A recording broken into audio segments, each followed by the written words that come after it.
தோல் நோய்கள் பல வகையில் உண்டு. அவற்றில் சொரியாசிஸ் எனும் காளாஞ்சகப்படை ஒரு நாள்பட்ட தோல் நோயாகும்.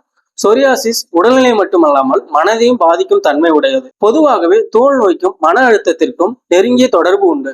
சொரியாசிஸ் நோயின் அறிகுறிகளாக தோள்களில் தடித்த சிவப்பு அல்லது வெள்ளை நிற செதில்கள் உதிர்ந்து காணப்படும். சிலருக்கு சிறிய புள்ளி போன்ற இரத்த கசிவு ஏற்படலாம். சிலருக்கு எரிச்சல் அல்லது நமைச்சல் காணப்படும். இதில் கெரட்டினோசைட் என்ற சொல்லக்கூடிய தோள்களில் காணப்படும் செல்களின் அதிகப்படியான வளர்ச்சியும் அழற்சியுமே காரணமாக அமைகிறது. நாளடைவில் இந்த சொரியாசிஸ் கீழ்வாதத்தை உண்டாக்கி மூட்டுகளில் பாதிப்பை ஏற்படுத்தும். இந்த நிலைக்கு சொரியாட்டிக் ஆர்த்ரைட்டிஸ் என்று குறிப்பிடுவர். இந்த சொரியாசிஸ் நோய்க்கு மஞ்சள், சோற்றுக்கற்றாழை, அவுரி, வெட்பாலை, சீந்தில், கார்போகரிசி இது போன்ற மருந்துகளால் செய்யப்பட்ட மருந்து நல்ல தீர்வாக அமைகிறது. மேலும் வமனம் என்று சொல்லக்கூடிய எமிசிக் பஞ்சகர்மா தெரப்பி நல்ல நிரந்தர தீர்வை தரக்கூடியதாகும்.